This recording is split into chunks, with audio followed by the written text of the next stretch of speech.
Little girl mailed a wish to the millionaire next door, and the millionaire actually showed up. On a cold evening, Grant Miller, the quiet but powerful millionaire CEO on the hill, stood at a worn-out doorstep holding a small pink envelope addressed to Santa at the corner house.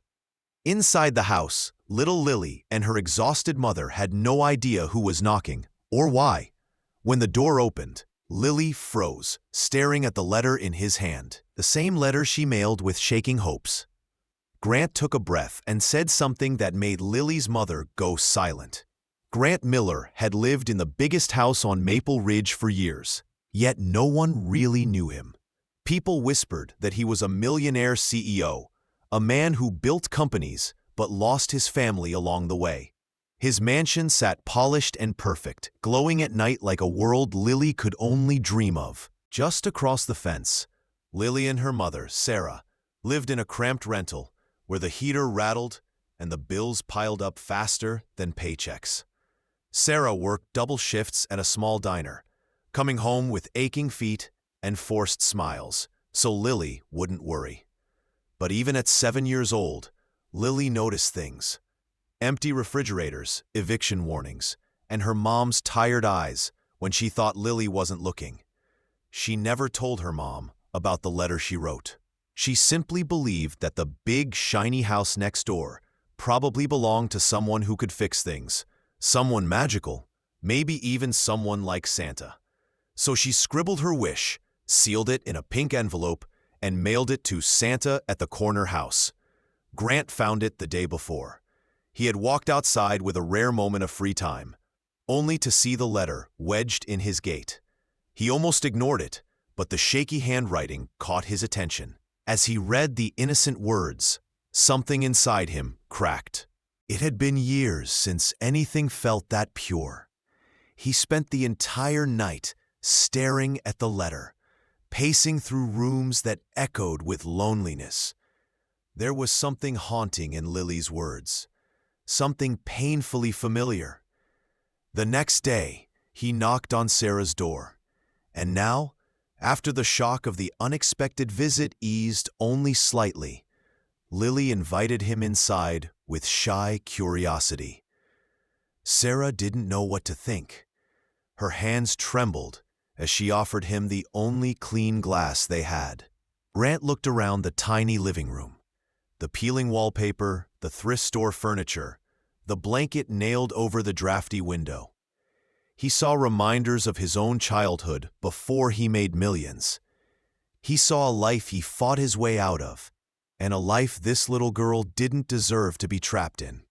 Sarah apologized for the mess, but Grant wasn't listening. He kept glancing at Lily, wondering how a child living with so little could write something that hit him so deeply. He finally asked the question he came for. "Lily, why did you write this? Why send it to the house next door?" Lily hesitated. Sarah watched her daughter, confused and worried.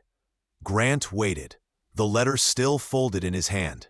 Lily opened her mouth to answer, but before a single word came out, Sarah suddenly grabbed her chest with a sharp gasp, and Grant, the millionaire who thought he had everything under control, felt panic rise in his throat as Lily screamed her mother's name. Sarah steadied herself against the wall, insisting it was just a little dizziness, but Grant could see the strain in her face. He offered help immediately, yet she forced a smile and said she simply needed water. Lily stayed glued to her mother's side, worry written all over her small face. Grant didn't push. Instead, he knelt beside Lily, gently holding the pink envelope she had written. "I'd still like to know," he said softly, "why you sent this to the house next door." Lily looked from her mom to Grant, then whispered, "Because you're the richest person around, and people who have everything don't stay sad for long. I thought maybe you weren't lonely like us. Maybe you could help Mom smile again." The words hit him harder than anything he'd heard in years. Everyone froze for a moment. Grant had never imagined a child seeing through him so clearly. He tried to speak, but Lily wasn't finished. She added, "I didn't ask for toys. I asked for something else." Her voice cracked, and before Sarah could interrupt, Lily spoke the wish that had shaken Grant's entire world the night before. "I asked Santa to give my mom 1 day without pain." Sarah's face turned bright red with embarrassment. "Lily, you don't ask strangers for—" But Lily cut in. "You always say Santa helps people, so I tried." Grant looked at Sarah, then back at Lily, feeling torn. His instinct as a businessman was to maintain distance. His instinct as a grieving husband who once begged for 1 more day with his own wife was to step in. He finally said, "I'm not Santa, Lily, but I read your letter, and I don't think I can forget it." Sarah's voice trembled. "Mr. Miller, we appreciate the thought, but we don't need charity." Lily frowned. "You always say kindness isn't charity." The room fell silent again. Grant cleared his throat, trying to regain any sense of composure. He stood up, offering to take a quick look at the broken heater or the drafty window, anything that wouldn't make Sarah feel pitied. Eventually, despite her pride, she allowed him to examine the heater. He knelt in front of the rusted metal box, tapping a loose pipe, listening to the rattling sound. "Your system's 1 spark away from shutting down completely," he murmured. Sarah sighed. "I know, but repairs cost money I don't have right now." Lily tugged on Grant's sleeve. "Do you know how to fix it?" B. Grant hesitated. He wasn't a technician, but he wasn't about to disappoint her either. "I can try," he said. Lily beamed. Sarah reluctantly nodded. Grant rolled up his sleeves, determined to at least stabilize it. As he worked, Lily paced anxiously, holding her mother's hand.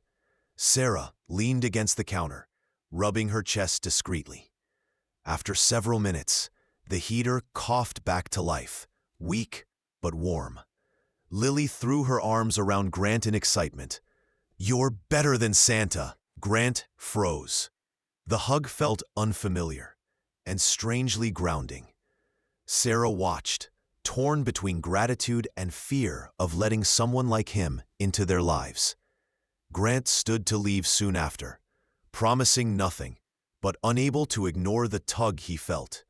Before stepping outside, he glanced back at Lily and said, "I'll check on the heater again tomorrow.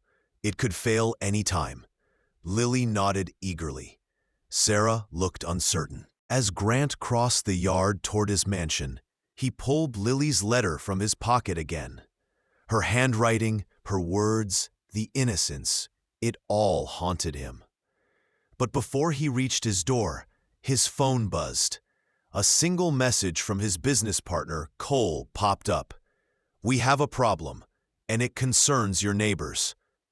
Grant stopped walking. His stomach sank. What did Cole know? And why would the neighbors suddenly matter to him? The night air grew colder as Grant stared at the message, realizing something bigger and far more dangerous was beginning. Grant didn't sleep that night. Cole's message kept replaying in his mind, and by dawn he was pacing his study, the mansion feeling colder than ever. Cole was the kind of man who could turn anything into a business risk, even compassion. When Grant finally called him back, Cole wasted no time. "I heard you were seen outside that rental again," he said sharply. Getting involved with neighbors, especially struggling ones, can create scandals. Investors hate surprises. Grant clenched his jaw. "They're not a scandal. They're people," Cole scoffed. "You're a millionaire CEO, Grant. You can't go wandering into other people's problems. Keep your distance." Grant ended the call without replying. Cole didn't understand. Maybe he never would. Later that afternoon, Grant went to check on the heater as he promised. Lily answered the door instantly, smiling as if she'd been waiting since sunrise. "Mom's resting," she whispered. "She said she's just tired." but Grant saw worry in her eyes. "Is she feeling worse?" he asked gently. Lily hesitated. "She doesn't want me to know, but she keeps holding her chest when she thinks I'm not looking." Grant asked to speak with Sarah, and Lily led him quietly to the living room. Sarah sat on the couch, pale but composed, insisting she was fine. Pride clung to every word she spoke.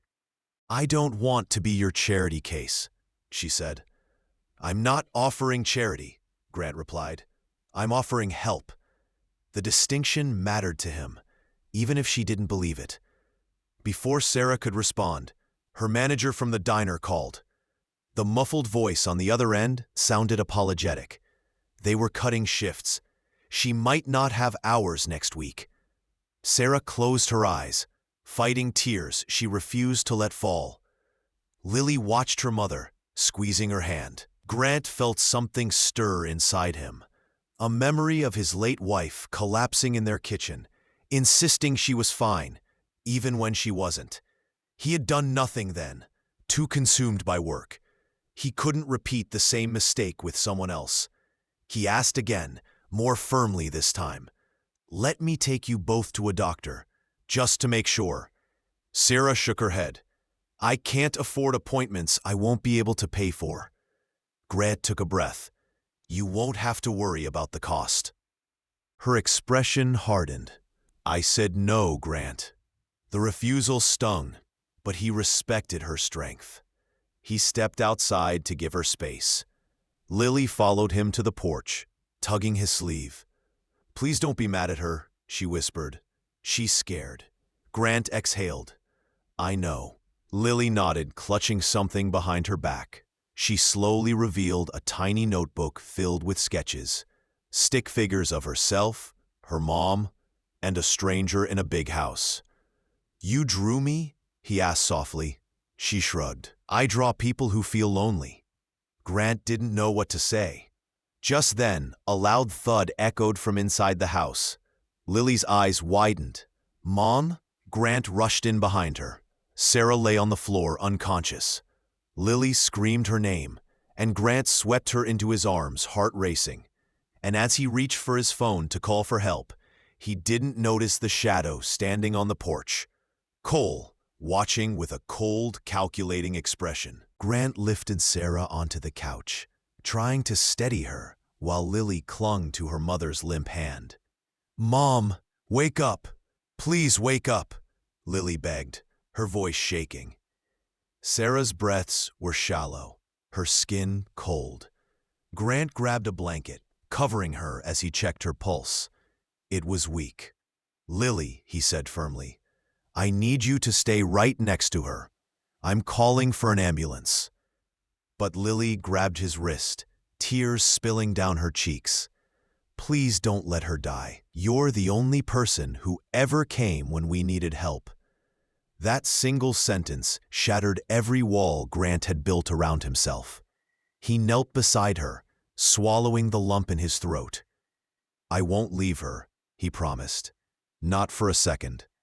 The sirens echoed in the distance, but for Lily it felt like hours.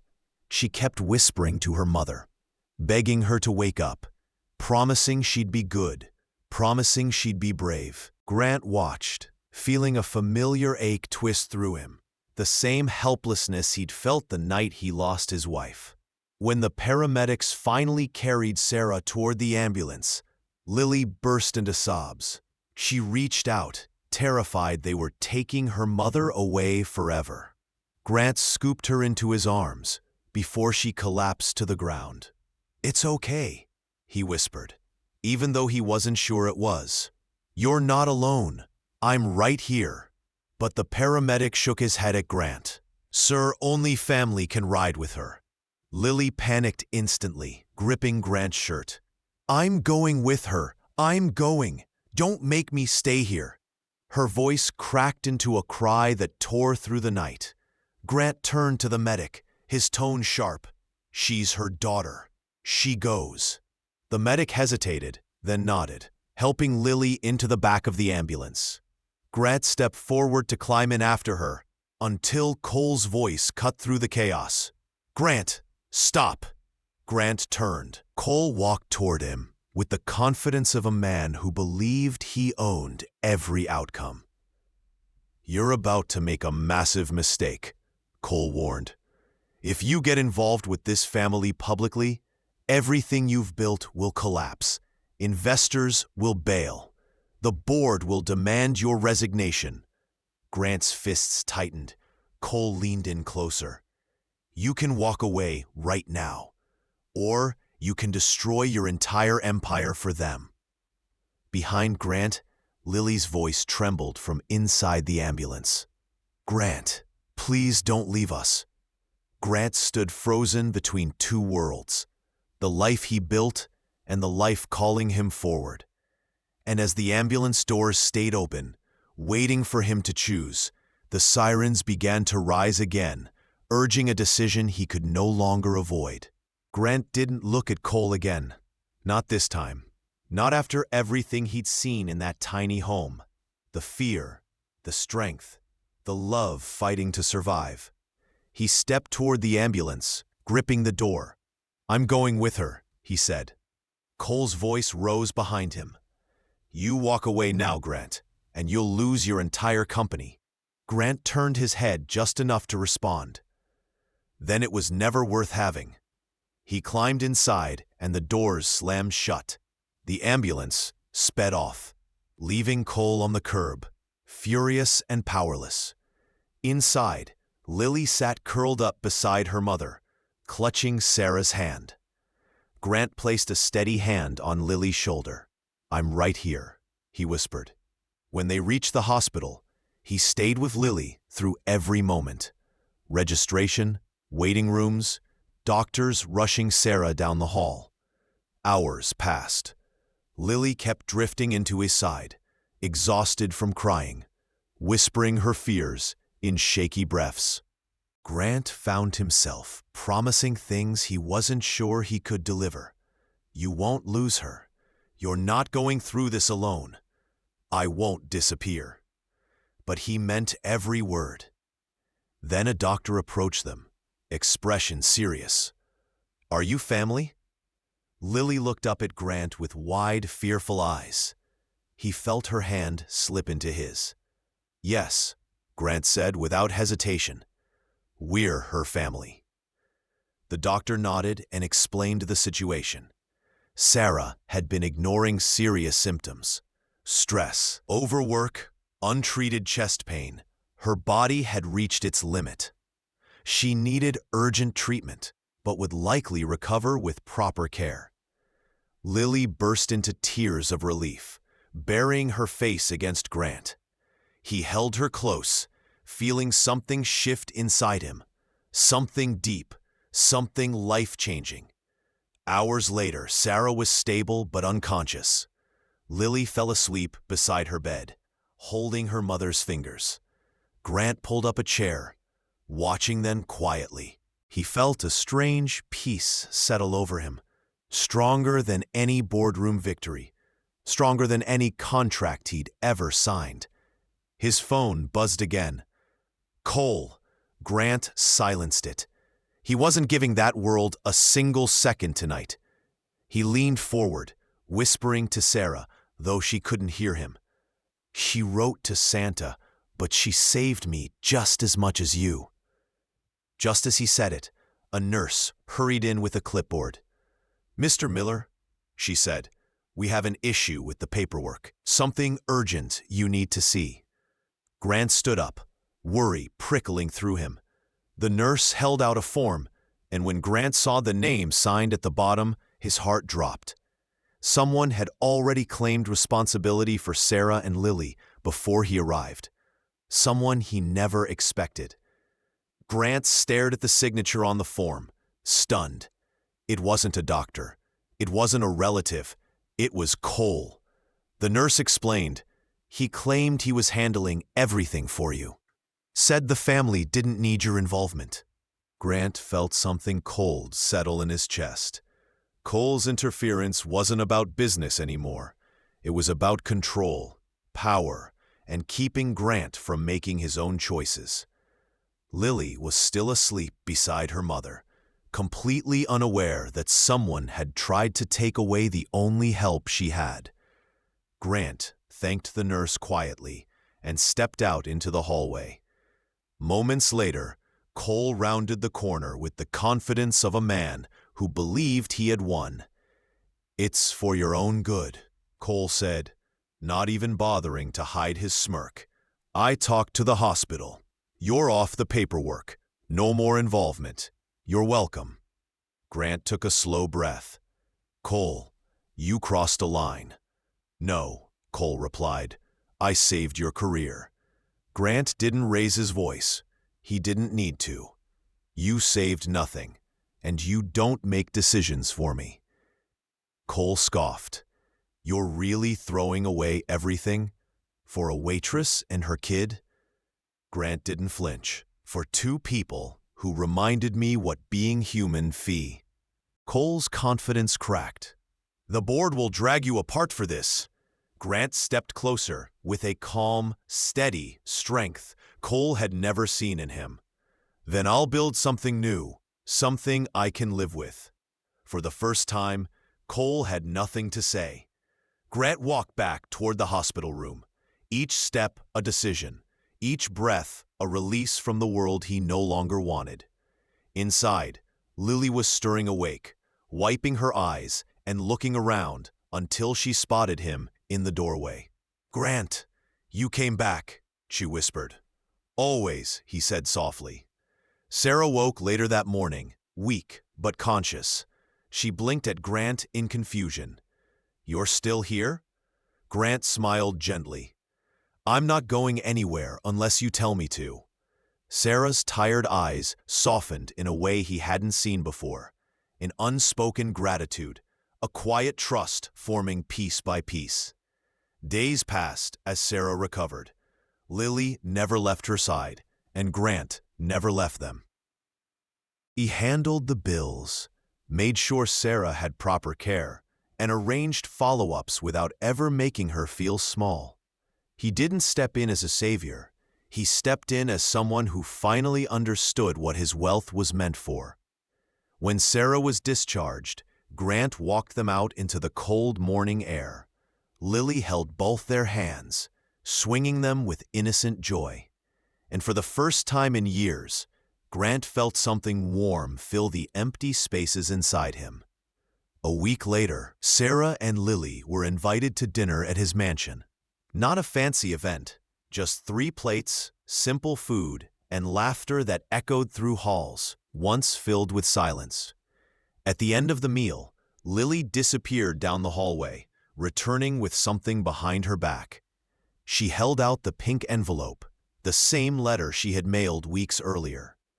"I want you to keep it," she said, "because my wish came true." Grant swallowed the emotion rising in his throat. "And what was your wish, Lily?" She smiled, soft and, "I wished Mom wouldn't hurt alone anymore. And I wished you wouldn't be lonely either." Sarah's breath caught. Grant felt the world pause. Lily placed the letter in his hands. "You both needed someone, so I shared." Grant gently pulled both of them into a hug, the kind he once thought he would never feel again. From that night on, the mansion on Maple Ridge wasn't just his. It became a home. And years later, the letter, still in its pink envelope, hung framed in the hallway. A reminder that the smallest wish from the smallest voice can change the direction of even a millionaire's life. A final, simple truth lingered between them. Kindness doesn't just answer wishes. Sometimes it becomes one.